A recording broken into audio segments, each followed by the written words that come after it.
इस वीडियो में आप देखोगे स्पर्मियोजेनेसिस।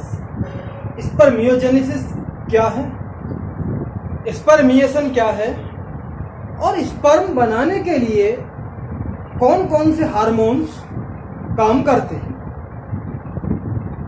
लेकिन ये प्रोसेस समझने से पहले, स्पर्मियोजेनेसिस प्रोसेस समझने से पहले आपको थोड़ा आइडिया होना चाहिए कि हमने पिछले वाले वीडियो में ये बताया है कि स्पर्म कैसे बन रहा है, कौन सी सेल से बन रहा है।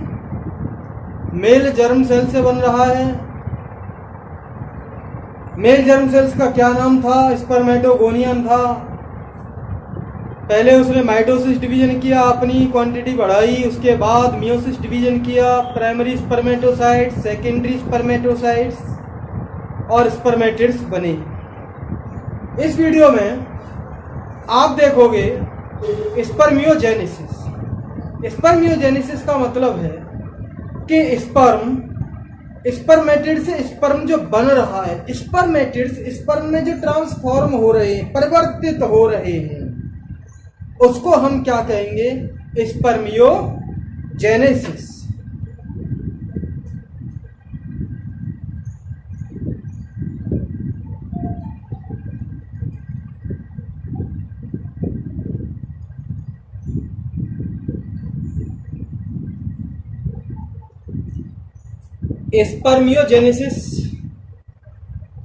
स्पर्मियोजेनेसिस का मतलब sperms are transformed into spermatids. भाई हम जो प्रोसेस होते चलती आ रही थी, एक आइडिया हम आपको दे दें। पहले हमारी प्राइमरी स्पर्मेटोसाइट थी,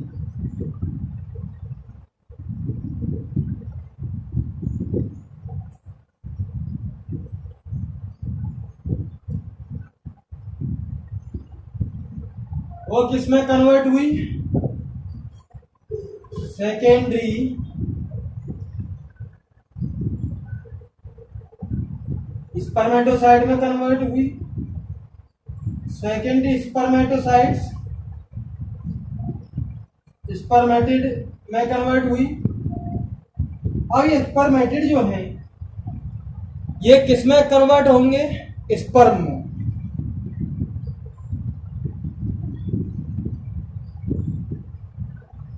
और यहां तक की प्रोसेस को हम क्या कह रहे थे? स्पर्मेटोजेनेसिस। स्पर्म में कन्वर्ट होंगे। प्राइमरी स्पर्मेटोसाइट किससे बन रही थी? स्पर्मेटोगोनिया। ऐसी स्पर्मेटोगोनिया सेल्स जो मियोसिस डिवीजन में जाती हैं उसे हम क्या कहते हैं? Primary spermatocytes. फिर इससे सेकेंडरी स्पर्मेटोसाइट बनी। फर्स्ट मियोसिस डिवीजन कंप्लीट हुआ, यहाँ पर सेकेंड मियोसिस डिवीजन कंप्लीट हो गया, स्पर्मेटिड बनी। अब स्पर्मेटिड से स्पर्म बने। स्पर्म का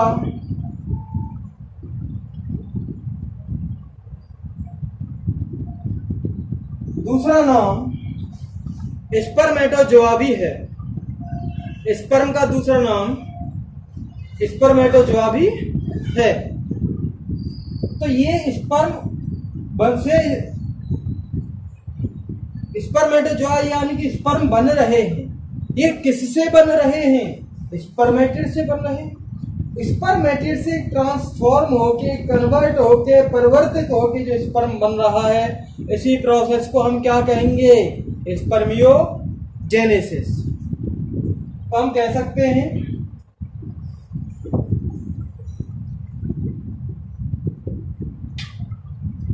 sperms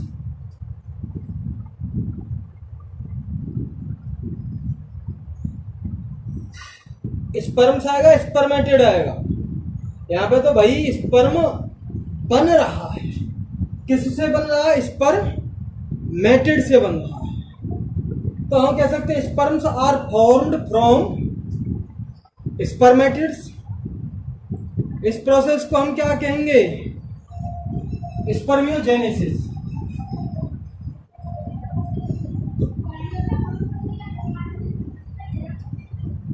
Sperms are formed from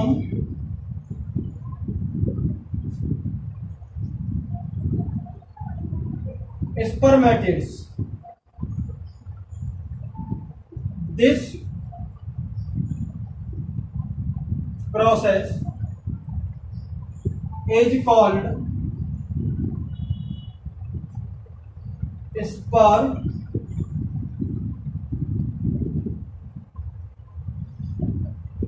spermiogenesis, या फिर और इसकी डेफिनेशन क्या हो सकती है?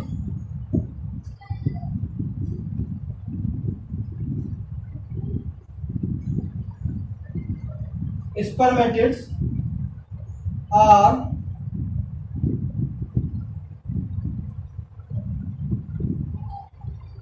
transformed into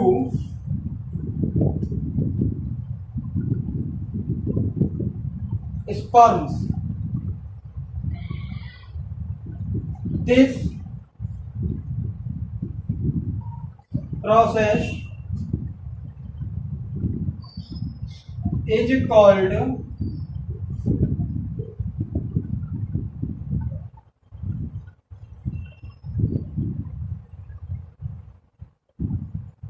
spermiogenesis.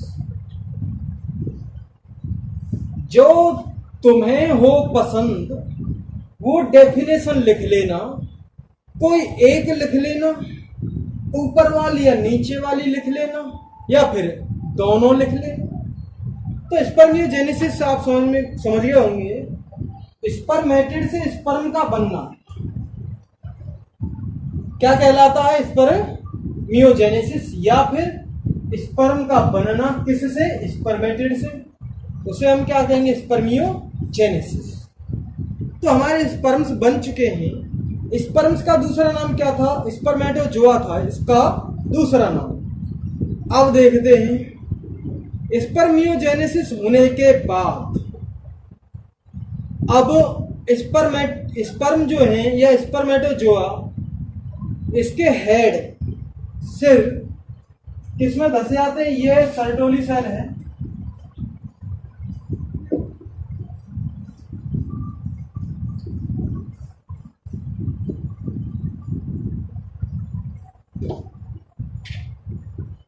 हम पहुंच गए हैं स्पर्म पे या स्पर्मेटोजोआ पर, ये बात तो है। अब स्पर्मियोजेनेसिस हो गई है और स्पर्मियोजेनेसिस में स्पर्म्स की ये फॉर्म आती है। ये है हमारा स्पर्म या फिर स्पर्मेटोजोआ। ये और डेवलप होगा, न्यूट्रिशन लेगा। स्पर्म बनने के बाद ये और न्यूट्रिशन लेगा। और ये किससे न्यूट्रिशन लेगा? सर्टोली सेल से।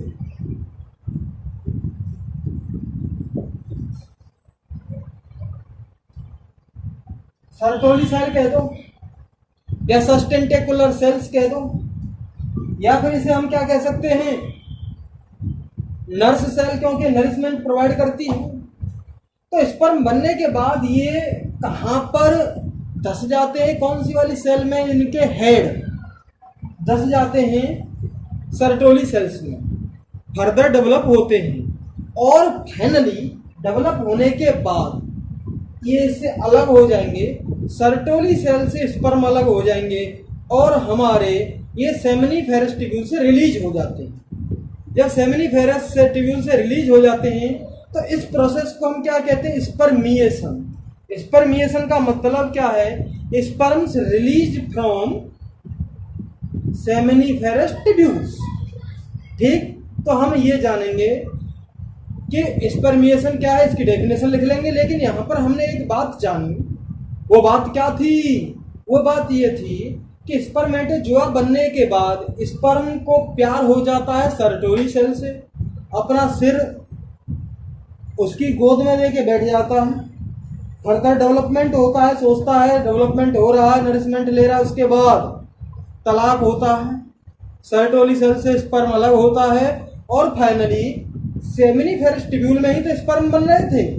भाई स्पर्म टेस्टिस में कहाँ बन रहे हैं? सेमिनिफेरस ट्यूब्यूल में। तो सेमिनिफेरस ट्यूब्यूल से वो बाहर रिलीज हो जाते हैं। इस प्रोसेस को हम क्या कहेंगे? Spermiation.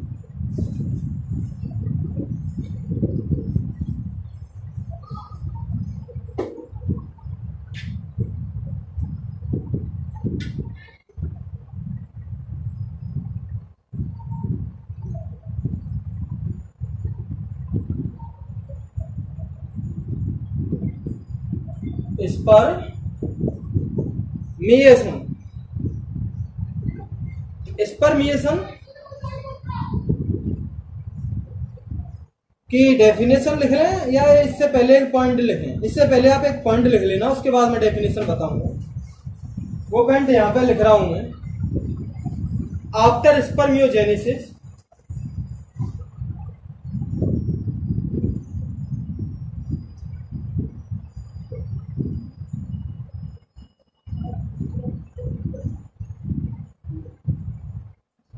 sperms had sperms had embedded in become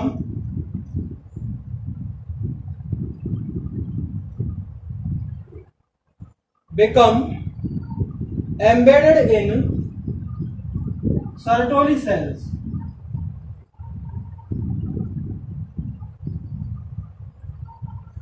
for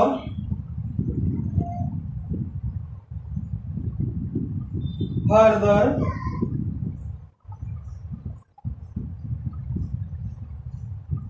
development.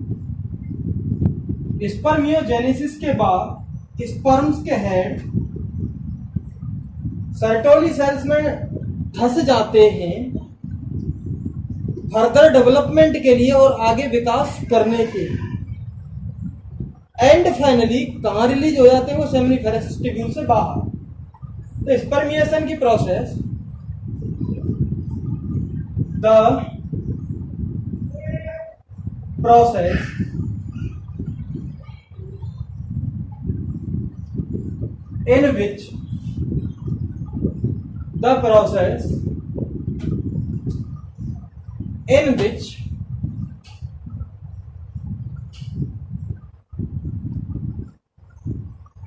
sperms are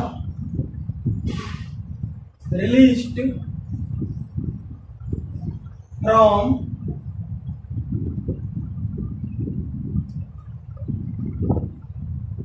seminiferous tubule. एक ऐसी प्रोसेस जिसमें स्पर्म्स सेमिनिफेरस ट्यूब्यूल से रिलीज होते हैं, उस प्रोसेस को हम क्या कहेंगे? स्पर्मिएशन कहेंगे। तो दोस्तों ये जो दो घटनाएं थी स्पर्मियोजेनेसिस और स्पर्मिएशन, ये भी आपकी समझ में आ गया है। स्पर्म बना दिया हमने, टेस्टिस में स्पर्म बना दिया, टेस्टिस में से बाहर निकाल रहे हैं। जो स्पर्म को हम टेस्टिस में से बाहर निकाल रहे हैं, रिलीज करवा रहे हैं, इस प्रोसेस को हम क्या कहेंगे? स्पर्मिएशन। अब ये घटना हो गई आपकी। अब बात आती है हार्मोनल रोल की। हार्मोन्स का रोल क्या होता है स्पर्म्स को बनाने में? क्योंकि हमारी बॉडी में जो भी काम हो रहा है वो हार्मोन्स की वजह से ही तो हो रहा है। और ये हार्मोन्स क्या हैं? ऐसे केमिकल्स जो मैसेज ले जाने का काम करते हैं, बहुत कम अमाउंट में रिलीज होते हैं, उसको हम क्या कहेंगे? हार्मोन्स। अब यहां पर देख लेते हैं क्या क्रियाकलाप चल रहा है हार्मोन्स का। हार्मोन्स यहाँ पे जो एक्टिव हो रहे हैं वो प्यूबर्टी एज में हो रहे हैं, किशोरावस्था की उम्र में हो रहे हैं हार्मोन्स जो है। तो हम यहाँ पे हार्मोन्स को देखेंगे। देखिए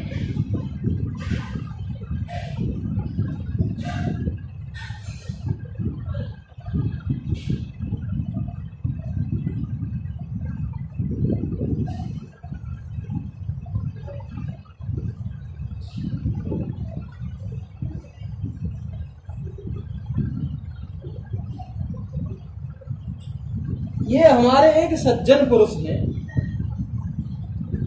जिनका नाम है आत्माराम। समझने के लिए रख लेते हैं। अब ये धीरे धीरे डेवलप हो गए हैं और प्यूबर्टी एज में आ गए हैं। डेवलप होने से लो भैया पूरा लुक दे देते हैं। डेवलप होने के बाद प्यूबर्टी एज में आ गए हैं। अब इनमें स्पर्म बनेंगे। स्पर्म बनेंगे तो हार्मोन्स तो चलेंगे। अब हार्मोन्स कहाँ से चलते हैं? तो सबसे पहले हमारे ब्रेन में एक रीजन होता है जिसको हम कहते हैं हाइपोथैलेमस। हाइपोथैलेमिक रीजन से यहां पर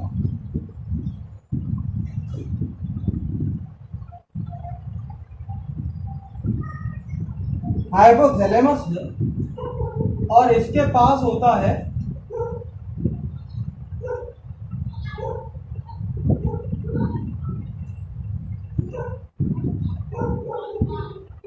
पिट्यूटरी। ये पिट्यूटरी है। इसके नीचे एक ग्लैंड पाई जाती है, ऊपर है हाइपोथैलेमस। 11th क्लास में आपने पढ़ा होगा हाइपोथैलेमस और पिट्यूटरी दोनों पास पास होते हैं। यहाँ पे पिट्यूटरी बनी है, ऊपर हाइपोथैलेमस। पिट्यूटरी में ये आगे का वाला हिस्सा जो एंटीरियर पिट्यूटरी कहलाई जाएगी और ये पीछे वाला जो हिस्सा है ये वाला हिस्सा ये पोस्टीरियर पिट्यूटरी कहलाई जाएगी। तो ये एंटीरियर पिट्यूटरी में क्या होगा और हाइपोथैलेमस में क्या होगा? जब प्यूबर्टी स्टेज आती है, प्यूबर्टी स्टेज आ रही है तो यहां से एक हार्मोन निकलेगा जिसको हम कहते हैं GnRH, gonadotropin releasing hormone.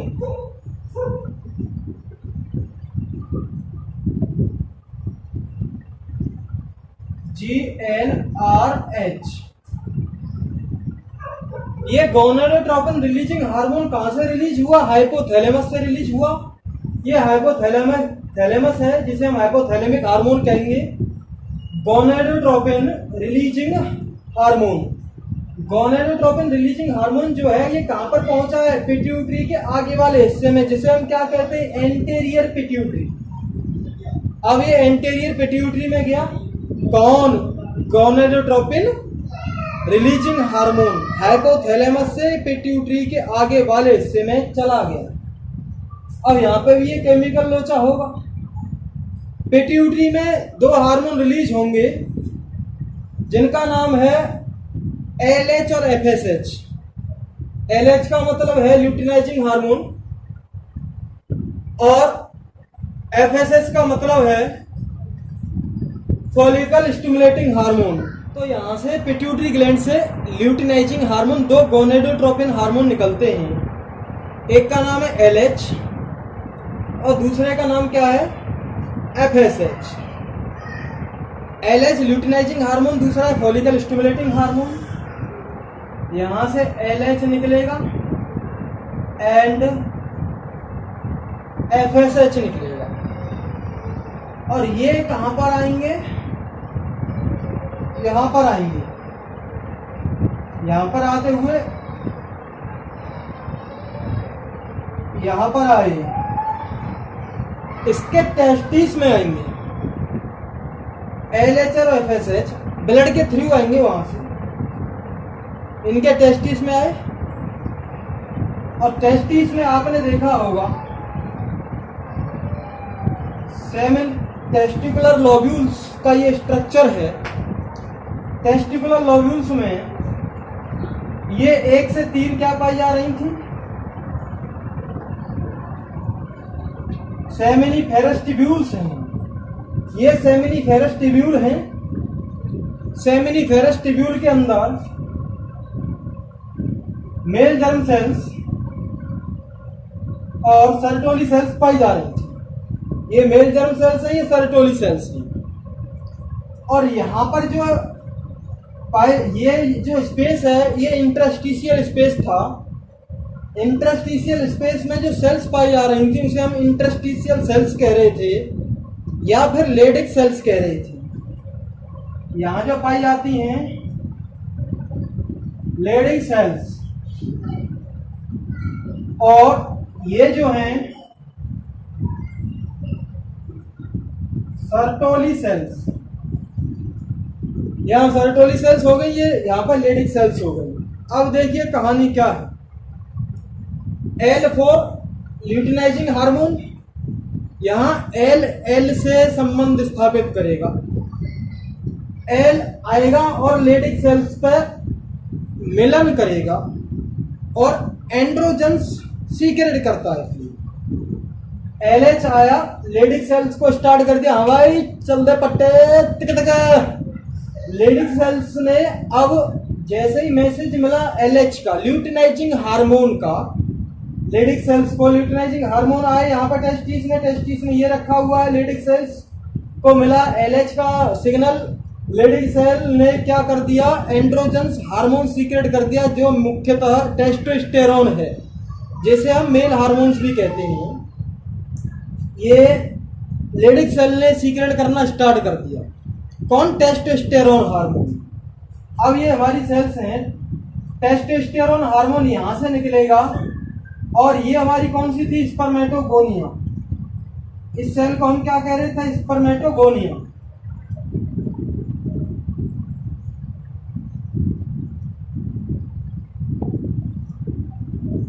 Spermatogonia पे जाएगा हमारा टेस्टोस्टेरोन हार्मोन और स्पर्मेटोगोनिया से कहेगा ऑर्डर आ गया, काम चालू कर। स्पर्मेटोगोनिया सेल डिवाइड करना चालू कर देगी, अपने नंबर्स बढ़ाएगी, पहले माइटोसिस डिवीजन करेगी, उसके बाद ये कुछ स्पर्मेटोगोनिया सेल्स मियोसिस डिवीजन करने चली जाएंगी।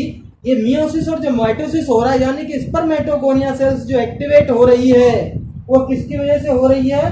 टेस्टोस्टेरोन हार्मोन की वजह से। टेस्टोस्टेरोन हार्मोन किससे निकल रहा है? लेडिक सेल से। लेडिक सेल से टेस्टोस्टेरोन हार्मोन क्यों निकल रहा है?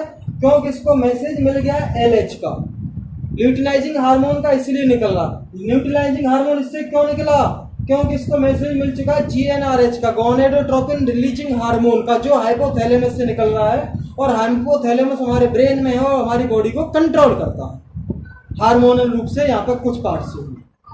ठीक है, ये जो कहानी बनी ये सब प्यूबर्टी स्टेज पे है। मुझे पता है कि ये जो है आत्माराम भाई साहब ये अब बड़े होने लग गए, किशोरावस्था में आ गए। ठीक है, अब देखिए, अब हमारी FSH की कहानी रह गई यहाँ पे। Follicle stimulating hormone, follicle stimulating hormone आएगा और यहाँ पर टेस्टिस में जाएगा। टेस्टिस में जाएगा, यहाँ से किसी से छेड़खानी नहीं करेगा। कौन रहेगी यहाँ पे? Sertoli cells. FSH Sertoli cells के पास जाता है और सर्टोली सेल से कुछ फैक्टर्स रिलीज करवाता है जो स्पर्म्स को डेवलप करने में हेल्प करते हैं। मैंने आपको बताया था अभी, स्पर्मियोजेनेसिस के बाद स्पर्म सर्टोली सेल्स में धस जाता है फर्दर डेवलपमेंट होने के लिए। कुछ ऐसे फैक्टर सर्टोली सेल्स रिलीज करती है जो स्पर्म के लिए बहुत आवश्यक है। तो अब ये कहानी आपको समझ में आ गई, सर्टोली सेल से वो फैक्टर क्यों निकले? क्योंकि ऑर्डर आ गया ऊपर FSH का, फॉलिकल स्टिमुलेटिंग हार्मोन का। फॉलिकल स्टिमुलेटिंग हार्मोन किस पे काम करता है? सर्टोली सेल्स पे काम करता है। कुछ आवश्यक फैक्टर्स, कुछ आवश्यक न्यूट्रिशन निकलवाता है जिससे कि स्पर्म को डेवलप होने में हेल्प मिलती है। तो ये हमारा हार्मोनल चेंज था, ये हमारे हार्मोनल की रूपरेखा थी जो आपको मैंने बता दी। ठीक है भाई, ये कब स्टार्ट हो रही है? मैंने बताया प्यूबर्टी स्टेज में। अब जो हमारी जो रामायण है, जो अब तक हमने गाई है, सुनी है, कही है, सोची है, महसूस की है, उसको अब लिख लेते हैं कि क्या क्या हुआ है।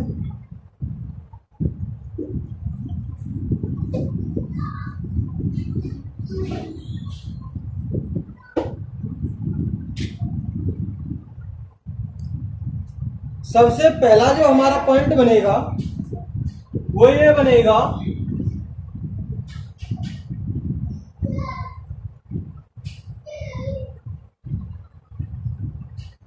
Spermatogenesis starts at puberty stage. बहुत देर से कह रहे थे, इसका कांड कर दिया।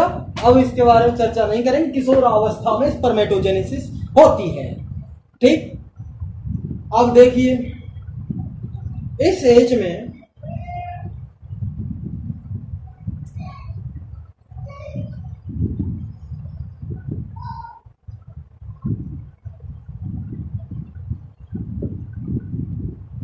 इन प्यूबर्टी स्टेज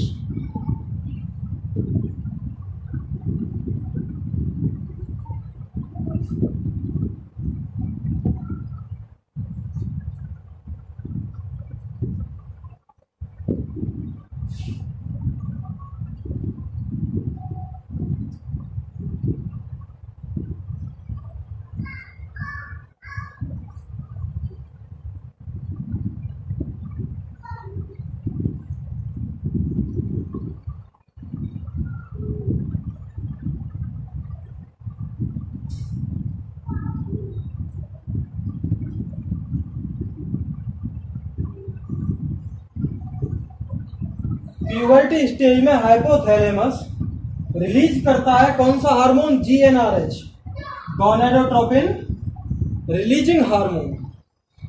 ठीक, अब गोनेडोट्रोपिन रिलीजिंग हार्मोन क्या करेगा?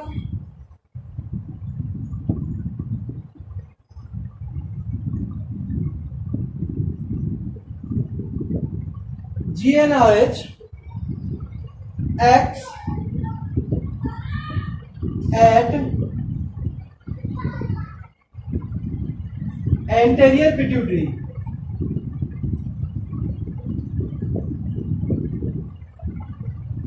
एंटेरियर पिट्यूटरी, आगे वाली पिट्यूटरी पर ये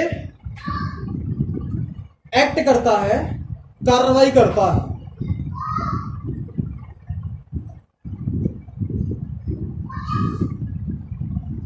देन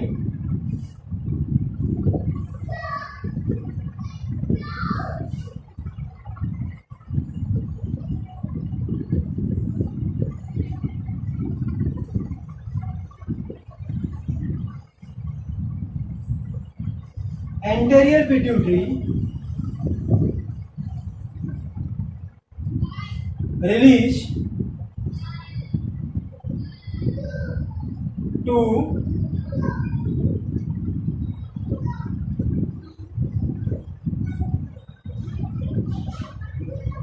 gonadotropins। एंटेरियर पिट्यूटरी जो गोनेडोट्रोपिन्स रिलीज करती है, जिनका नाम क्या है? गोनेडोट्रोपिन्स एक हार्मोन है जो सेक्स से रिलेटेड हार्मोन है, उनको हम गोनेडोट्रोपिन्स कहते हैं। यहां पर पहला वाला गोनेडोट्रोपिन कौन सा है? Luteinizing hormone.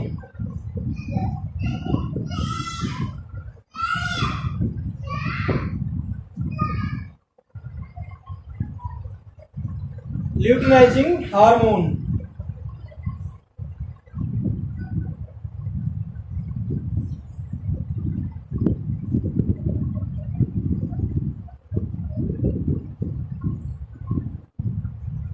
दूसरा वाला जो हार्मोन है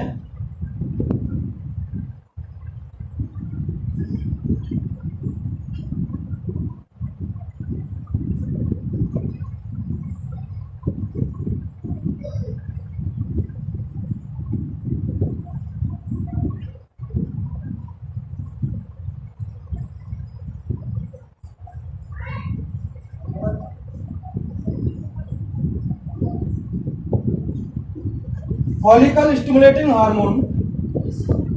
दूसरा वाला हार्मोन हमारा फॉलिकल स्टिमुलेटिंग हार्मोन है। अब यहां पे बात हो गई, ये दोनों हार्मोन कहां से रिलीज हो रहे हैं? एंटेरियर पिट्यूटरी से रिलीज हो रहे हैं। अब देखते हैं ये हार्मोन क्या काम करते हैं। LH और FSH।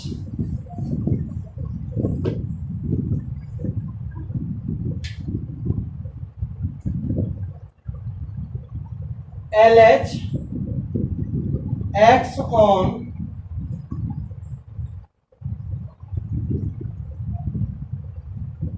Leydig cells Leydig cells का दूसरा नाम हमारा क्या था, आपको पता ही है, इंटरस्टिशियल सेल।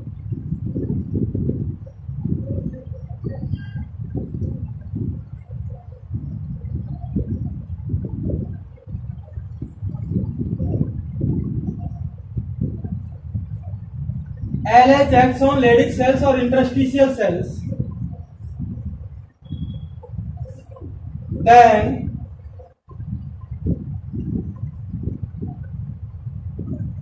interstitial cells या Leydig cells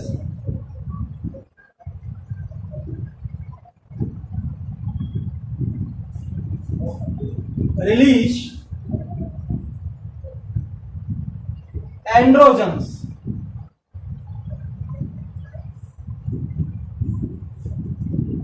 ब्रैकेट में लिख देंगे mainly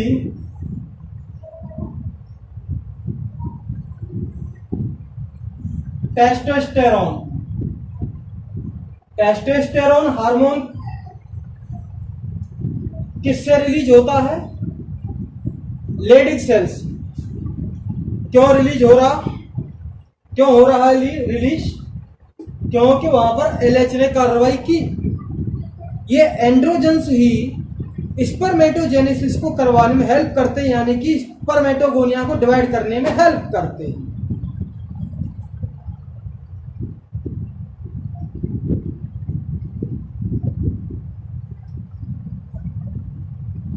androgens act on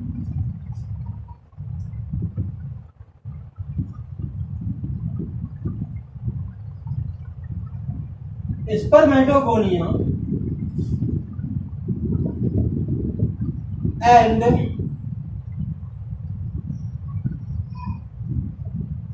stimulate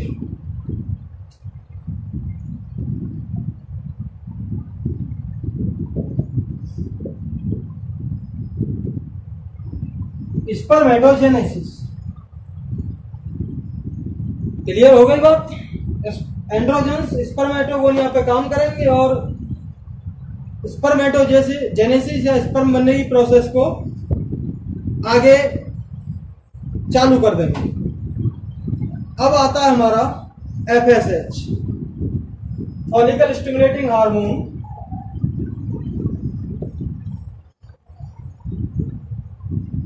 FSH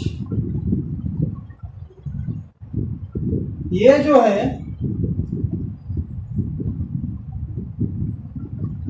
act on FSH acts on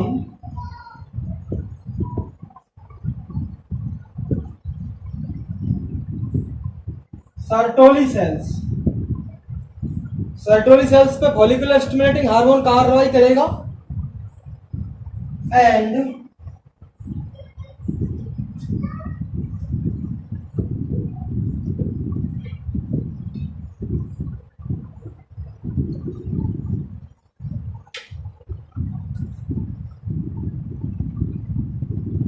then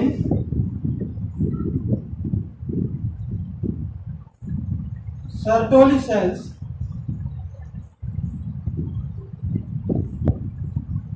release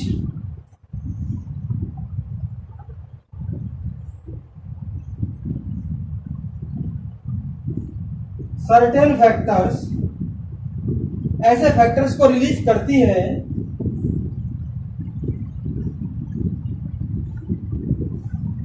which help to development of spermatogenesis। Spermiogenesis के बाद क्या हो रहा था, स्पर्म का डेवलपमेंट हो रहा था। तो ऐसे फैक्टर्स रिलीज करती है जो स्पर्मियोजेनेसिस की प्रोसेस में हेल्प करते हैं। स्पर्मियोजेनेसिस क्या था, स्पर्मेटिड से स्पर्म बन रहा था which help in process of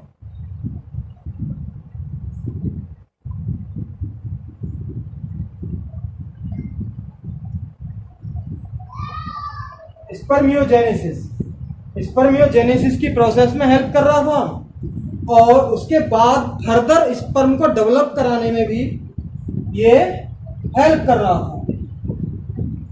कौन हेल्प कर रहे थे? सर्टेन फैक्टर्स, कुछ फैक्टर्स जो सर्टोली सेल्स रिलीज करती है। कौन करवाता है? FSH। तो दोस्तों ये हमारा हार्मोनल जो प्रोसेस थी ये कंप्लीट हो चुकी है। Thank you very much.